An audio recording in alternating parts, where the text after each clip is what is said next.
Morning students. आज हम लोग शेड्यूल्स के बारे में पढ़ेंगे, है ना। According to Goode and Hatt, इनका एक डेफिनेशन है, schedule is the name usually applied to a set of questions which are asked and filled in by an interviewer in a face to face situation with others, है ना। तो इनका मतलब ये है कि अनुसूची जो होते हैं ये प्रश्नों के ऐसे सेट को कहा जाता है जिसमें इंटरव्यूअर जो होते हैं वो आमने सामने की परिस्थिति में दूसरे व्यक्ति से पूछता है तथा पूरा करता है ना। तो शेड्यूल्स, इस परिभाषा से हमें ये पता चलता है कि अनुसूची जो है, ये शेड्यूल्स, जिसको हम शेड्यूल्स कहते हैं, प्रश्नों की एक सूची होती है। इसमें क्या करते हैं कि जो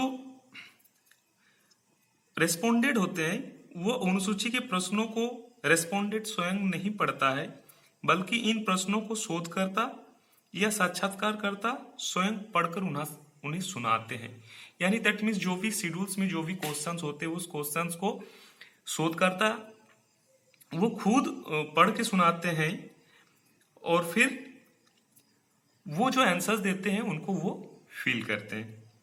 अनुसूची के प्रयोग के लिए एक आमने सामने की परिस्थिति का होना अनिवार्य है, यानी फेस टू फेस सिचुएशन, जैसे यहाँ पे लिखा हुआ है कि शेड्यूल्स में क्या होता है कि इसमें जो शोधकर्ता होता है और जो रिस्पोंडेड होते हैं ये दोनों को फेस टू फेस सिचुएशन में होना अनिवार्य है, ताकि इंटरव्यूअर या शोधकर्ता प्रत्येक रेस्पोंडेंट से सीधे प्रश्नों को पूछ सके। यानी जब दोनों एक दूसरे के सामने होंगे, दोनों एक दूसरे के पास होंगे, तो ये अच्छी तरीके से उन प्रश्नों को वो पूछ सकते हैं। इसके अलावा एक चीज ये ध्यान दिया जाता है इसमें कि जो इंटरव्यूअर होंगे वो कुशल एवं प्रशिक्षित होना चाहिए, क्योंकि रेस्पोंडेंट का उत्तर बहुत हद तक इस बात पर निर्भर करता है कि वो प्रश्नों को किस ढंग से पूछता है। यानी शेड्यूल्स में क्या होते हैं कि इसमें जो इंटरव्यूअर होता है वही प्रश्न का निर्माण करते हैं, वो प्रश्न से पूछते हैं। सिर्फ जो रेस्पोंडेंट का ये काम होता है कि वो इसका आंसर दे, तो उनकी भाषा को समझ के अपने शेड्यूल में रिकॉर्ड करना। इसलिए यहाँ पे इनको जो इंटरव्यूअर होंगे इनको कुशल और प्रशिक्षित होना चाहिए। इसके बाद देखिए टाइप्स ऑफ शेड्यूल, है ना। Observation schedule, rating schedules, documentary schedules, institutional survey schedule और इंटरव्यू शेड्यूल, है ना। अनुसूची के ये प्रकार है। इसमें क्या कहते हैं, पहला जो है ऑब्जर्वेशन शेड्यूल, दैट मीन्स इनको कहते हैं प्रेक्षण अनुसूची। प्रेक्षण अनुसूची हम वैसे अनुसूची को कहा जाता है जहां शोधकर्ता अपनी शोध समस्या के बारे में प्रेक्षण विधि द्वारा आंकड़े संग्रहण करते हैं। यानी बाय ऑब्जर्वेशन मेथड का यूज करते हुए जब वो आंकड़े इकट्ठा करते हैं, तो इस प्रकार के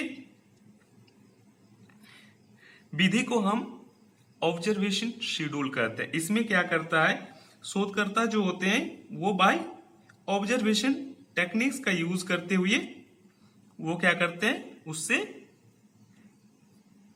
डेटा कलेक्ट करते हैं। दूसरा जो है वो है रेटिंग शेड्यूल, है ना। इसमें रेटिंग अनुसूची वैसे अनुसूची को कहा जाता है जिसमें व्यक्तियों के मत यानी ओपिनियन, है ना, मनोवृत्तियां, पसंद, उनकी लिंकिंग, डिसलिंकिंग, उनको क्या पसंद है, किनको नापसंद है आदि से संबंधित प्रश्नों के उत्तरों से बनी मापनीय श्रेणियों, जैसे अत्यधिक अच्छा, तटस्थ, बुरा, अत्यधिक बुरा के रूप में रिकॉर्ड की जाती है। तो दैट मीन्स रेटिंग स्कूल इस शेड्यूल्स में क्या होता है कि इसमें इस प्रकार के प्रश्न डिजाइन किए जाते हैं कि उसमें कुछ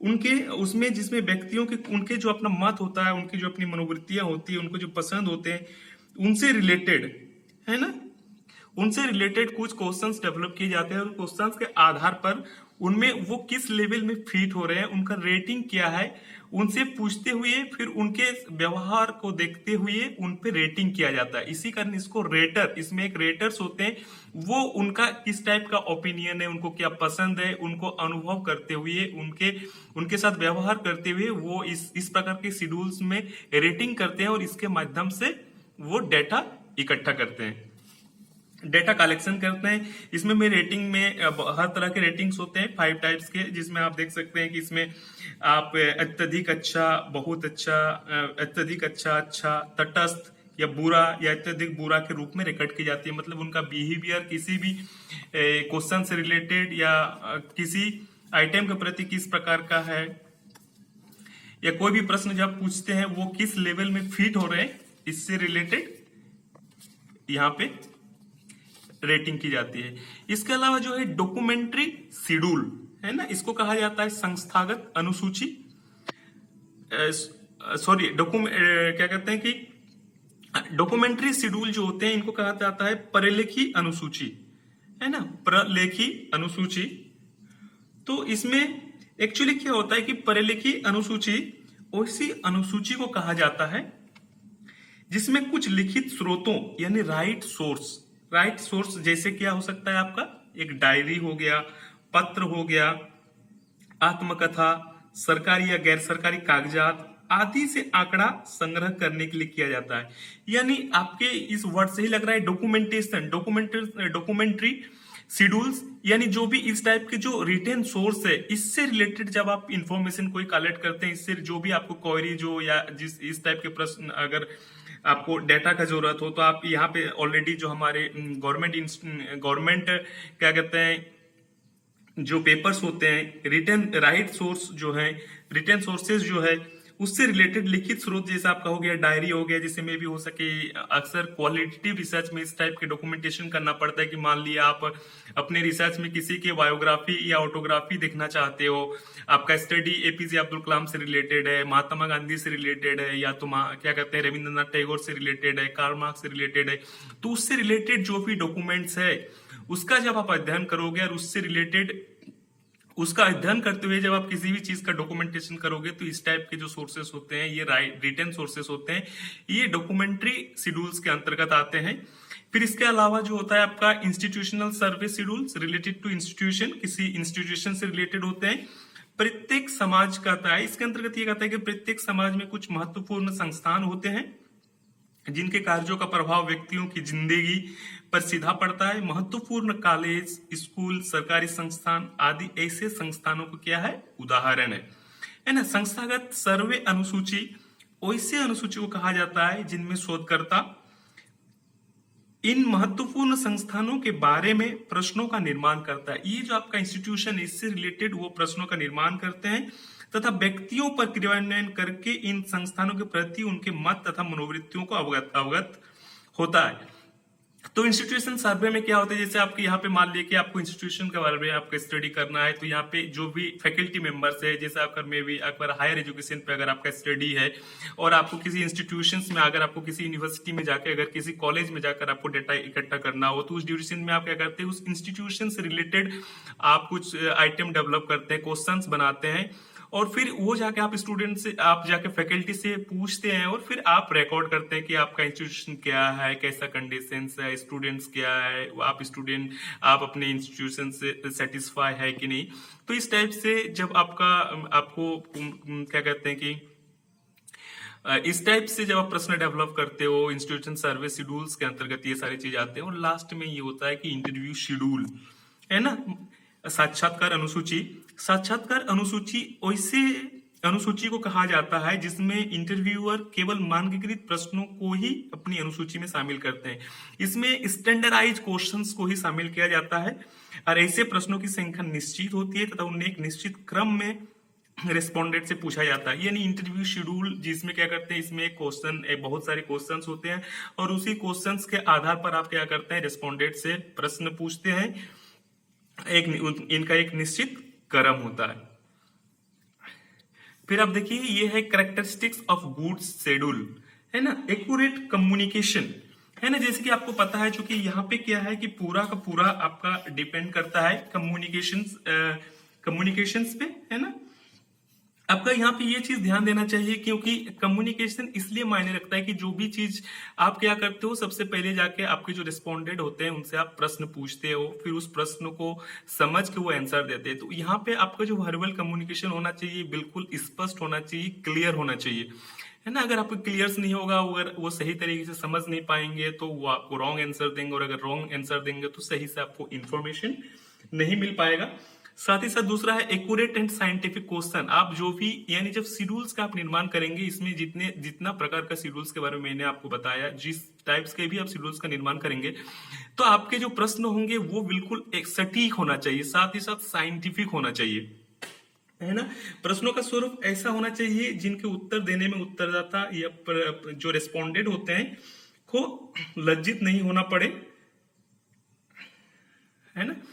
तो यहाँ पे इस चीज का आपको बिल्कुल ध्यान रखना है। सही एवं वैज्ञानिक जो प्रश्न है उसी को आपको शामिल करना चाहिए। स्टैटिस्टिकल एनालिसिस, यानी यहाँ पे इस टाइप के प्रश्नों को शामिल करना चाहिए, यानी जिसके आधार पर आप सांख्यिकीय विश्लेषण कर सके। साथ ही साथ प्रीटेस्टेड होना चाहिए। कभी कभी आप क्या करते हो कि आपके दिमाग में जो कुछ भी आया आप अपने शेड्यूल्स में उसको डाल लिए, और फिर डायरेक्ट जाके आप क्वेश्चंस आप स्टूडेंट से रेस्पोंडेंट से पूछने लगते हो। नहीं, उसको पहले प्रीटेस्टेड कर लेना चाहिए, यानी उनकी क्वेश्चंस का भाषा सही है कि नहीं, ज्यादा लेंदी नहीं है, ये जिस आइटम को आप अपने में रखे हो वो आपके जो क्या कहते हैं, आपका जो रिसर्च है जिससे रिलेटेड आप काम कर रहे हो, वो कहते हैं कि वो उस चीज को अचीव कर पा रहा है, यानी आपका जो ऑब्जेक्टिव है उस ऑब्जेक्टिव को वो फुलफिल कर पा रहा है कि नहीं। इसलिए यहाँ पे आपके आइटम का प्रीटेस्टेड होना बहुत ही जरूरी है। लास्ट में है कि एमरेस्ट, है ना। कहने का मतलब ये होता है कि शेड्यूल में इस प्रकार का कोई भी प्रश्न नहीं होना चाहिए जिससे स्टूडेंट्स को उनका आंसर देने में वो अनकंफर्टेबल फील करे। प्रश्न का स्वरूप ऐसा नहीं होना चाहिए जिनके उत्तर देने में रेस्पोंडेंट यानी उत्तरदाता को अनकंफर्टेबल न हो, है ना। दैट मीन्स ये होता है कि वो इस टाइप का प्रश्न नहीं होना चाहिए जिनका उत्तर देने में वो लज्जित महसूस करे या तो फिर असहज महसूस करे, लज्जित होना पड़े या असहज महसूस करे। तो ये सारी चीज को आपको ध्यान रखना है, क्योंकि यहाँ ये जो एक शेड्यूल है ये आपके क्वालिटेटिव स्टडी के लिए एक महत्वपूर्ण टूल्स के रूप में काम करते हैं। क्योंकि आप देखे होंगे बहुत सारे, जब आप अपना स्टडी डिसाइड कर लोगे या जब फील्ड में आप जाओगे डेटा कलेक्शन करने के लिए, तो वहां पे